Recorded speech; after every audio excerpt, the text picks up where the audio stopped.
কোরবানির গোশত কিভাবে বন্টন করবেন, কয় ভাগ করবেন, এর ভাগে কোরবানি দেওয়া যাবে কিনা, ত্রুটিযুক্ত পশু দিয়া কোরবানি দিলে কি কোরবানি হবে, কোরবানি আর আকিকা এ দুটো একসাথে দেওয়া যাবে কিনা, কয়েকজন মিলে এক ভাগ কোরবানি দিতে পারবে কিনা, পশুর জান যাওয়ার আগে কি চামড়া ছিলা জায়েজ আছে, লোন করে কোরবানি করা যাবে কিনা, মৃত ব্যক্তির নামে কোরবানির বিধান কি, তো জবাইয়ের সময় বিসমিল্লাহ বলতে যদি কেউ ভুলে যায় তাহলে কি করবে, কোরবানির ভাগীদারদের নাম জপা কোরবানির পরে এটা জরুরি কিনা, পশুর বয়স কত হতে হবে, কত বছর বয়স হলে আপনি সেই পশু দিয়ে কি করতে পারবেন, কোরবানি দিতে পারবেন, কোরবানির দিন হাঁস মুরগি জবাই করা জায়েজ আছে কিনা, ঋণগ্রস্ত ব্যক্তির জন্য কোরবানি দেওয়া উত্তম নাকি ঋণ দেওয়া উত্তম, বিয়ের অলিমার গোশত সংগ্রহের জন্য কোরবানি করা জায়েজ আছে কিনা, কোরবানিকারীকে কি চুল নখ ইত্যাদি কাটা থেকে বিরত থাকতে হবে, কোরবানিকারী ব্যক্তি এই 10 দিন দায় সেভ করতে পারবে কিনা, কোন কোন পশু দিয়ে কোরবানি করা যাবে, কয়দিন পর্যন্ত কোরবানি করা যায়, মৃত ব্যক্তির নামে কোরবানির বিধান কি, শুধু মৃত ব্যক্তির নামে আলাদা কোরবানি দেওয়া যায় অনেক উলামা ইকরাম বলে, কিন্তু অনেক উলামা ইকরাম বলেন যারা মৃত ব্যক্তির সাথে জীবিত ব্যক্তির সাথে মৃত ব্যক্তিকে যোগ করে দেওয়া যাবে। আপনি একটা ছাগল দিলেন, বলে যেটা আল্লাহ আমার এবং আমার মৃত বাবার পক্ষ থেকে, এভাবে করা যাবে। আর নবী আলাইহিস সালাম একটি ছাগল তার পুরো উম্মতের পক্ষ থেকে দিয়েছেন, জীবিত মৃত সবাই মোটামুটি এর ভিতরে শামিল। তো জবাইয়ের সময় বিসমিল্লাহ বলতে যদি কেউ ভুলে যায় তাহলে কি করবে, এর উত্তর হলো নিজের পশু তো নিজে জবাই করা উত্তম। যারা প্রফেশনাল জবাই করেন মৌলভী সাহেবরা, তারা তো ভুলের কথা নয়, কারণ তাদের অভ্যাসই আছে। নিজেটা নিজে করতে গেলে ডরে ভয়ে ভুলেও যেতে পারে, যদি কেউ ভুলে যান ভয়ের কোনো কারণ নাই। মুসলমান যদি ভুলেও যায় তবুও সেই পশু হালাল হবে, খাওয়া হারাম হবে না। ইচ্ছাকৃত যদি কেউ বিসমিল্লাহ না বলে সেটা ভিন্ন কথা, সেটা সমস্যা আছে, কিন্তু ভুলে যদি বিসমিল্লাহ না বলে তাতে পশু হালালই থাকবে, হারাম হবে না ইনশাআল্লাহ। লোন করে কোরবানি করা যাবে কিনা, হাওলাত করে ঋণ করে কোরবানি করা যাবে কিনা, এর উত্তর হলো যাবে, যদি সেই ঋণের টাকাটা দেওয়ার মতো ব্যবস্থা বা ইচ্ছা সদিচ্ছা থাকে তাহলে ঋণ করেও কি দেওয়া যাবে, ঋণ করে ভালো কাজ করা যায়। এরপরে আসি পশুর বয়স কত হতে হবে, কত বছর বয়স হলে আপনি সেই পশু দিয়ে কি করতে পারবেন, কোরবানি দিতে পারবেন। এর উত্তর হলো পশু যদি হয় সবচেয়ে বড় পশু অর্থাৎ ওট, তাহলে সেক্ষেত্রে সেটার বয়স হতে হবে কমপক্ষে 5 বছর। কত বছর? 5 বছরের নিচে যদি ওটের বয়স থাকে ওইটা এমনি জবাই করতে খাইতে পারবেন, কিন্তু কোরবানি হিসাবে কি করতে পারবেন না, জবাই করলে ওটা কোরবানি আদায় হবে না। গরু যদি হয় তাহলে সেক্ষেত্রে তার বয়স হইতে হবে কমপক্ষে 2 বছর। আর ছাগল, দুম্বা, ভেড়া এগুলো যদি হয় তাহলে তার বয়স হইতে হবে কমপক্ষে 1 বছর। তাহলে ছোট পশুগুলা 1 বছর, গরু 2 বছর ও 5 বছর। ছোট পশুর মধ্যে আবার দুম্বা, ভেড়া এগুলো যদি 6 মাসের বয়স, 7 মাস, 8 মাসের বয়সেরটা দেখতে 1 বছরটার মতো বড় দেখা যায় তাহলে চলবে, কিন্তু ছাগলের ক্ষেত্রে পরিপূর্ণ কি হইতে হবে, 1 বছর হওয়া লাগবে। কোরবানির দিন হাঁস মুরগি জবাই করা জায়েজ আছে কিনা, আমাদের দেশে অনেকেই গ্রামের দেশে বলেন যে কোরবানির দিনগুলোতে, ঈদের দিনে কি করা যায় না, হাঁস মুরগি জবাই করা যায় না। আসলে কতটা সঠিক, উত্তর হলো এটা সম্পূর্ণ ভিত্তিহীন বানোয়াট কথা, এর কোনো গ্রহণযোগ্য ভিত্তি ইসলামী শরিয়াতে নাই। বরং কোরবানি ঈদের দিনে কেউ চাইলে হাঁস বা মোরগ কি করতে পারবে, জবাই করতে পারবে। তবে যদি এটাকে কোরবানির নিয়তে করে যে আমার তো গরু ছাগল দেওয়ার সামর্থ্য নাই, আমি মুরগি দিয়েই দিলাম কোরবানি, তাহলে সেক্ষেত্রে এই জবাই কি হবে না, জায়েজ হবে না, কারণ এই পশু দিয়ে কি হবে না, কোরবানি হবে না। এমনি গোশত খাওয়ার জন্য যদি জবাই করে তাহলে ঈদের দিনেও জবাই করাতে কোনো সমস্যা নাই। কোরবানিকারী ব্যক্তি এই 10 দিন দায় সেভ করতে পারবে কিনা, জটিল একটা প্রশ্ন। কোরবানি করবেন, বাকাওয়াতি করবেন, খুব ভালো কথা, জায়গায় এসে ধরা গেছেন, দায় সেভ করতে পারবেন কি, উত্তর হলো না। দায় তো কোরবানি করলেও সেভ করা যাবে না, না করলেও সেভ করা যাবে, এটা তো সর্বাবস্থায় চাঁচা হারাম। সেক্ষেত্রে কোরবানির এই সিজন গুলাতে এসে গুরুত্বটা আরো বাড়ে। একে তো এমনি হারাম, আবার কোরবানি করছেন সেজন্য নবী সাল্লাল্লাহু আলাইহি ওয়াসাল্লাম বলছেন আপনি যেন না ধরেন, এগুলোতে হাত না দেন। তাহলে কোরবানি করার যদি ইচ্ছা থাকে, আল্লাহকে সন্তুষ্ট করতে আসলেই মনে চান, তাহলে এই 10 দিন দায়তে কি করতে পারবেন না, সেভ দিতে পারবেন না। খোঁচা খোঁচা দায় নিয়ে কি করতে হবে, মসজিদে যেতে হবে। কোরবানি দেওয়া শেষ, এবার কি করতে পারবেন, দায় সেভ করতে পারবেন না, তাও যাবে না। কয়দিন পর্যন্ত কোরবানি করা যায়, কোরবানির সময়সীমা কতদিন, এর উত্তর হলো এক্ষেত্রে উলামা ইকরামের 2টি মত আছে। অনেক উলামা ইকরামের মত কোরবানি করা যায় ঈদের দিন, জিলহজের 10 তারিখ, আর 11 এবং 12 এই 3 দিন, এটা ইমাম আবু হানিফা রাহিমাহুল্লাহর মত। এর বিপরীতে অনেক উলামা ইকরামের মত হলো কোরবানি এটা 4 দিন পর্যন্ত করা যায়, কোরবানি ঈদের দিন এবং তারপরে আরো 3 দিন, 11, 12, 13।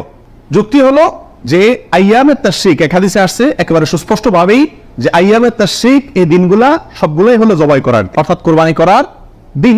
সেহেতু আইয়ামে তাশরিক হলো ঈদের দিন, ঈদের পরে আরো 3 দিন অর্থাৎ 13 তারিখ, চাঁদের 13 তারিখের সন্ধ্যার আগ পর্যন্ত, এ হলো কোরবানির দিন। তবে কোরবানি প্রথম দিন ঈদের নামাজের পরপরই করা বেশি উত্তম, এতে কোনো সন্দেহ বা ইখতিলাফ কারোর নেই। এবারে সারা দুনিয়ার উলামা ইকরাম একমত, কারণ নবী আলাইহিস সালাম ঈদের দিন ঈদের নামাজের পরপরই সাধারণত কি করতেন, কোরবানি করতেন, তৃতীয় দিনে তিনি নিতেন না।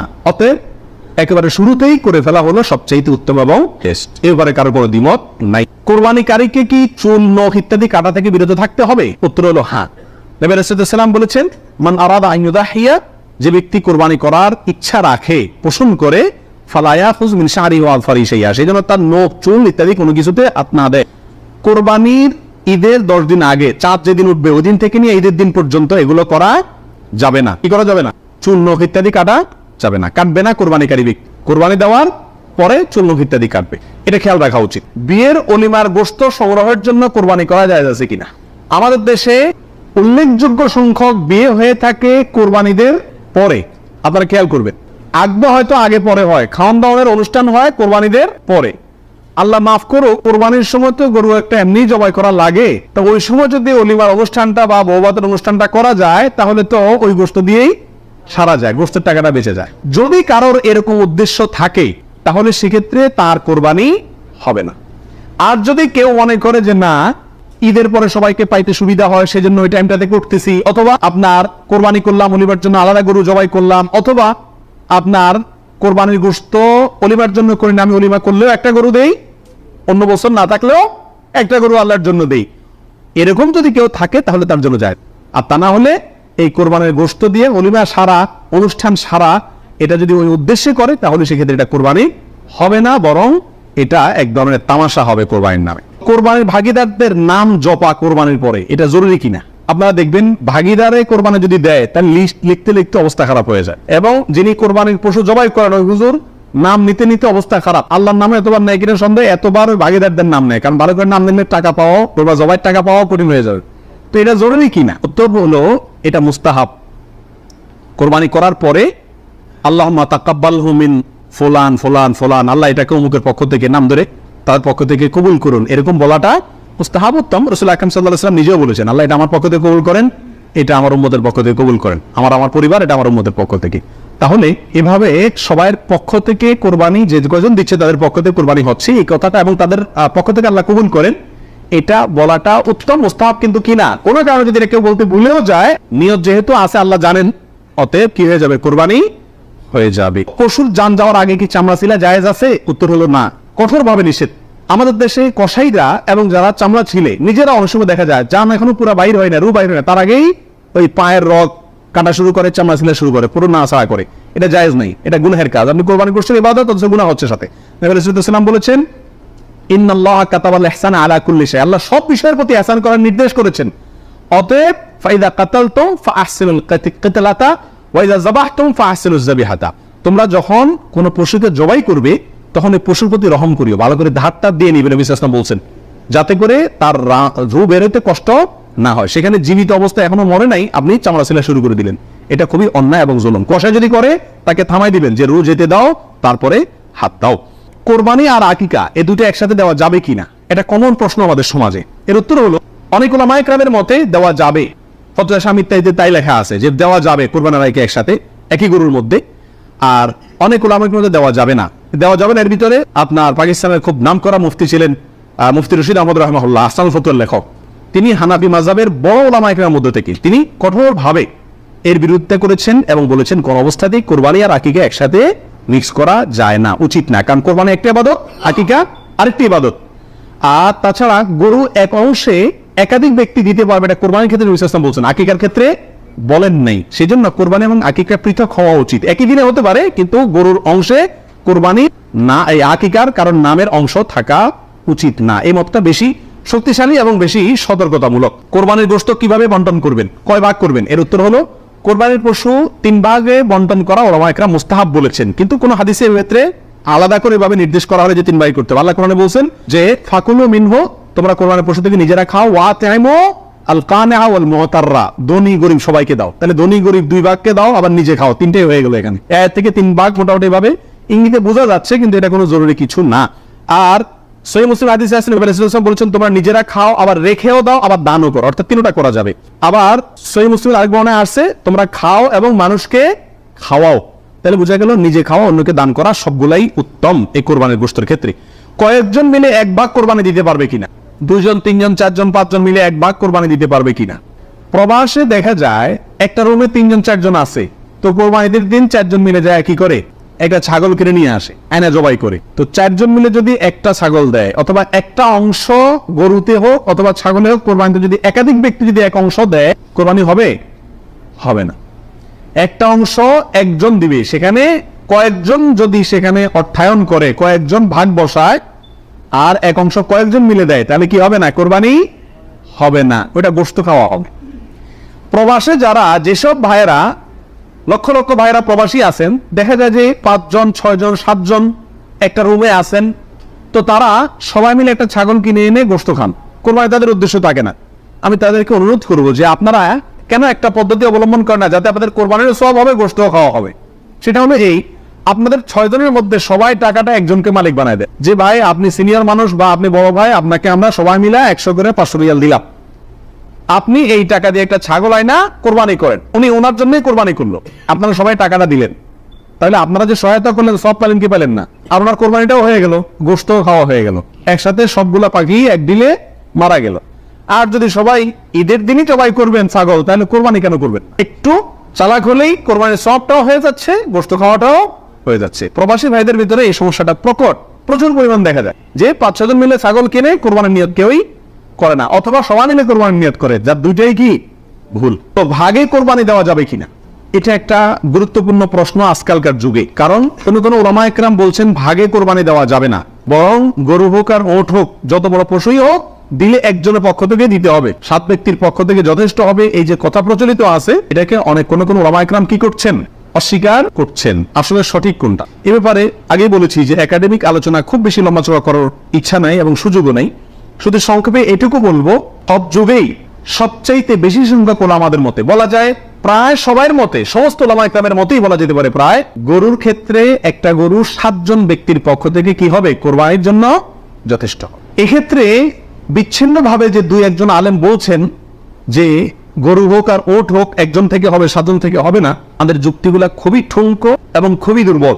নবী আলাইহিস সালাম সফরে একাধিক ব্যক্তিকে কোরবানিতে অংশগ্রহণের সুযোগ দিয়েছিলেন, তারা বলেন যে এটা সফরের জন্য নির্দিষ্ট, অথচ নবী আলাইহিস সালাম সেটা নির্দিষ্ট করেন নাই, এটা ওনারা নির্দিষ্ট করছেন। নবী আলাইহিস সালামের কোনো নির্দেশ সফরে হোক, হাজারে হোক, সফরের বাইরে হোক, যে কোনো নির্দেশ সাধারণত ব্যাপকভাবেই সবার জন্য, সব সময়ের জন্য প্রযোজ্য হয়, যদি কোরআন এবং সুন্নাহর কোনো বর্ণনা দ্বারা নবী আলাইহিস সালাম নিজে ওইটাকে নির্দিষ্ট না করে দেন। তিনি সফরে যদি কোনো নির্দেশ করেন, ওই সফরের বাইরের জন্য সেটা কার্যকর হবে কি হবে না। যদি কেউ সফরের জন্য নির্দিষ্ট করতে চায়, তাহলে তার জন্য পৃথক দলিলের প্রয়োজন। বিধায় এটাই হলো বেশিরভাগ ওলামা একরামের মত। বিচ্ছিন্নভাবে কোনো আলেমের মত থাকতে পারে, কিন্তু সে 1-2 জন আলেমের কথা না শুনে সংখ্যাগরিষ্ঠ ওলামা একরামের মতের উপর আমল করবেন। গরুর ক্ষেত্রে 7 জনের পক্ষ থেকে যথেষ্ট হবে। তবে একটা কথা এখানে বলতেই হবে, সেটা হলো উত্তম হলো একাকি দেওয়া, ভাগে না দিয়ে কি দেওয়া, একাকি দেওয়া। এক্ষেত্রে কারোর কোনো দ্বিমত নাই, একাকি দিতে পারলে সেটা সবচেয়ে বেস্ট এবং ভালো। ত্রুটিযুক্ত পশু দিয়া কোরবানি দিলে কি কোরবানি হবে? ত্রুটিযুক্ত পশু, একটা পশুর ভিতরে কোনো দোষ আছে, ত্রুটি আছে, সমস্যা আছে, রোগবালাই আছে, ওটা এমনি জবাই করে খাইতে পারবেন, কিন্তু কোরবানি দিলে কোরবানি হবে কি না, এর উত্তর হলো কিছু কিছু ত্রুটি আছে, যেই ত্রুটিগুলো থাকলে পশু কোরবানি করলে ওই কোরবানি যথেষ্ট হবে না। আর কিছু কিছু ত্রুটি আছে যেগুলো থাকলেও কি দেওয়া যাবে, ওই ত্রুটি সহকারে কোরবানি দিলে কোরবানি হয়ে যাবে। কোন ত্রুটিতে আপনার কোরবানি দিলে কোরবানি হবে না? একটা হলো ল্যাংড়া হওয়া, এমন ল্যাংড়া যে ল্যাংড়ার কারণে সে পশুর পালের সাথে চললে পিছায় যায়, তাদের সাথে তাল মিলায় ধরে রাখতে পারে না, অথবা জবাই করার জায়গা পর্যন্ত হেঁটে যাওয়ার ক্ষমতা নেই, তাকে ঠেলা নিয়ে যেতে হয়, ঠেসরা নিয়ে যেতে হয়, শক্তি নেই পায়ে, 1 পা হোক 2 পা, এরকম ল্যাংড়া খোয়া যদি হয়, তাহলে ওইটা দিয়ে কোরবানি দিলে কি হবে না, যথেষ্ট হবে না, হাদিসে সুস্পষ্টভাবে নিষেধ করা আছে।